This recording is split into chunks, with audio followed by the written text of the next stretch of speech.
Sexual behavior is not a civil right, but the U.S. Supreme Court today has refused to deal with that issue and has done great damage to marriage, the foundation of family.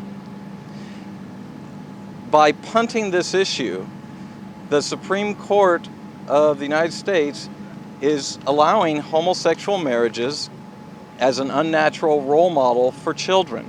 Children are the victims here.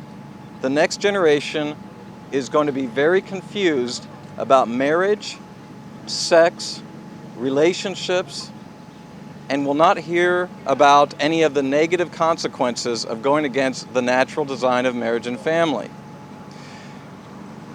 Jerry Brown is happy today. Kamala Harris is happy today. Arnold Schwarzenegger is happy today. They were all derelict of duty.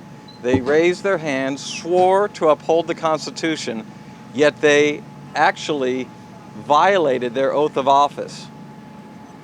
Similarly, the United States Supreme Court has become an illegitimate body.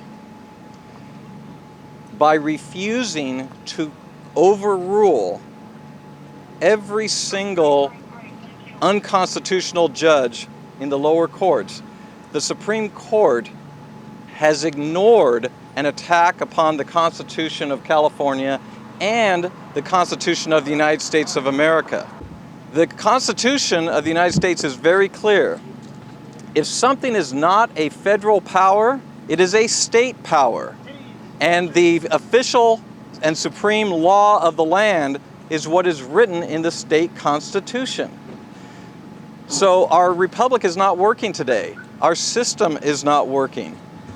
When state officials violate their oath of office, when judges impose their own will, when the Constitution of the state and the Constitution of the federal government is ignored, I don't care whether you're on the left, the right, or in the middle, you should be concerned about your republic that is being shaken to the core.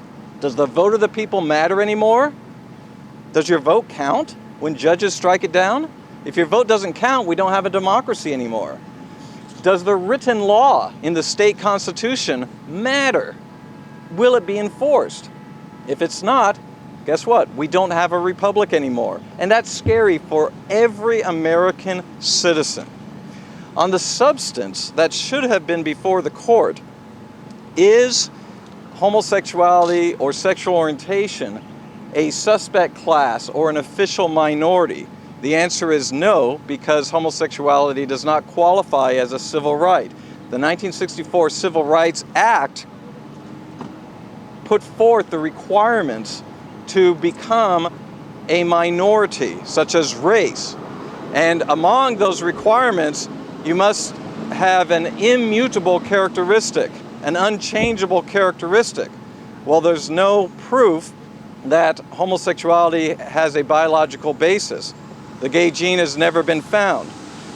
Different from race, you inherit your race, you inherit your ethnicity, but you don't inherit homosexuality. John Roberts, the Chief Justice, pointed out on March 27th how sexual orientation is not qualified to become a suspect class or a minority because it is not politically powerless. The 1964 Civil Rights Act said you must be politically powerless in order to even qualify as a civil right.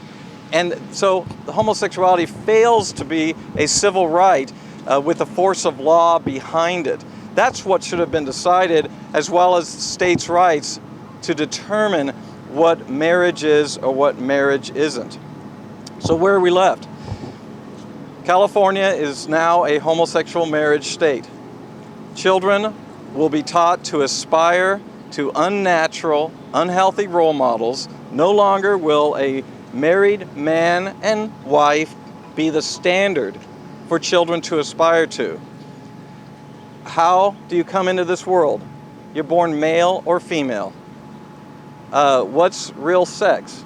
Between a man and a woman. What's real safe sex? A husband, a wife with fidelity. And what did Californians twice vote for? Marriage for only a man and a woman. The case was clear, But the U.S. Supreme Court has failed us, as Jerry Brown and Kamala Harris have failed us. What's next? Marriage was the casualty today, but what other standards, what other rights, even in the Constitution, will be swept away because judges wanted to impose their will or state officials wanted to impose their will? It's a scary day when we no longer can say we have a secure republic. The law wasn't followed, the law was ignored, state officials didn't do their duty, the U.S. Supreme Court didn't even deal with the issue. We don't have a society that is operating under the written law today. And that's a bigger issue than even marriage. But on the subject of marriage, I'll tell you, there's no question what is the best environment to raise children. It's with a married mother and father under the same roof. And you'll find a lot of single moms who will tell you they know that's true. Children do best with a married mom and dad, and that's why the children will suffer along with marriage and along with the rule of law. So that's my statement. You have a news release yesterday's news release that fills in some of the details, and you can visit our website for the amicus. But the news today is obviously the defeat of Prop 8, and it's been a long road, and it's sad to see that our nation's laws are not functioning because of tyranny. And I'll say that again. Tyranny is when judges or politicians exert their own power and their own desire and violate the rule of law or ignore the rule of law. You are seeing tyranny, not democracy.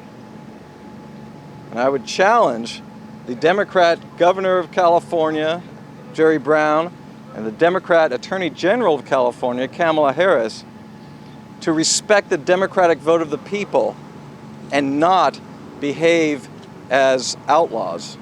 Because really, we have more of an anarchy in the courts where it's whatever the judge feels like is the quote law. It's not an America that most people want to live in. So what's the next step for your organization? How do you plan to continue? Unknown. Proposition 8 has been defeated.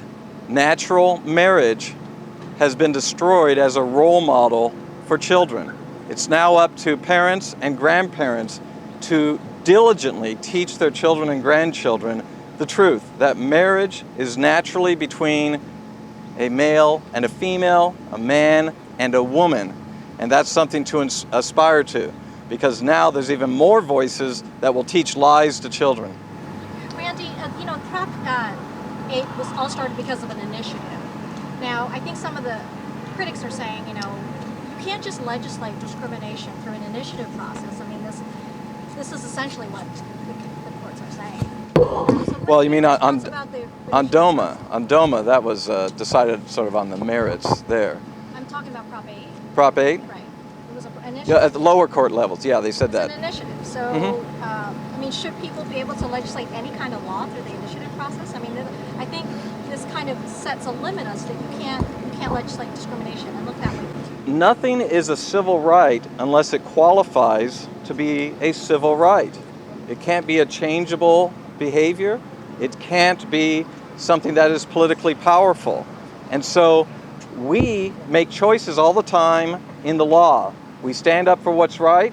We oppose what's wrong. When the law supports what's wrong and opposes what's right, it's also making a value judgment. That's what a thriving republic, a thriving democracy does. It decides what is the law, and they're all judgments based on what people think is right. But when we don't have government of the people, that is disenfranchisement of the voters, and it is actually destroying the republic.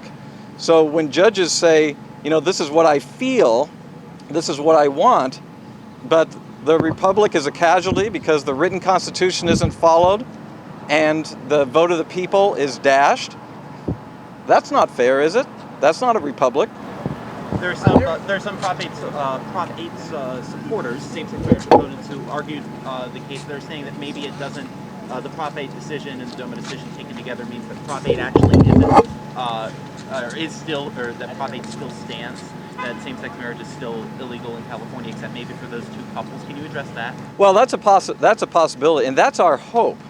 Our hope is that this punting of the U.S. Supreme Court on this issue will have result in the smallest amount of unnatural homosexual marriages. And it is true that if this is further litigated, one possibility is that it could pertain to only the two same-sex couples that filed the case. You have the state authorities who like homosexual marriage, Jerry Brown, Kamala Harris, they're pushing for a statewide application. So this may be dickered in court. That'll be up to attorneys. But you saw what happened back in with Arnold Schwarzenegger when he was governor. He went with the state Supreme Court when they struck down Proposition 22, the statutory marriage vote of the people. And so we see governors' powers that are actually quite forceful, especially since they influence county clerks in every single county. So this could get pretty haywire.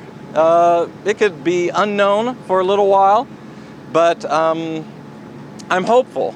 I wish that it will have the least effect possible and not be a statewide application. But given the history of the bullying that state officials have done on this issue, I don't hold my hopes up. Randy, do you feel that the will of the people has been overturned? Absolutely, absolutely.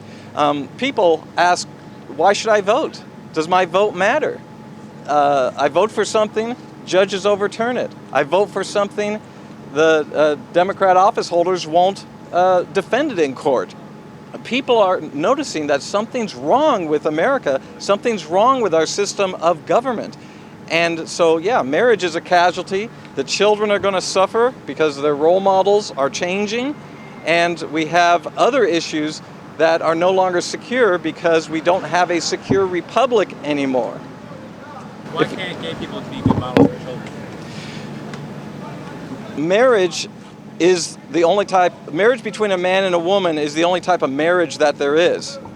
If you don't have a man and a woman, you don't have marriage. A man and a woman were designed to fit together physically. The only real sex is between a man and a woman. Children only come into this world because of a man and a woman. And a married man and woman, a husband and wife, provide the best role model for children because they have shown that children do better in all categories of life when they have that environment. In fact, the best study on same-sex lesbian mommies out of 2001, USC was a study of studies, found that children raised in that environment, their genders are actually skewed. The girls become much more aggressive, the boys become emasculated, and both boys and girls raised in lesbian environments, they experiment homosexually much more than children raised by a man and a woman. So there is a real difference in outcomes when you compare the two environments, and that ought to be noted.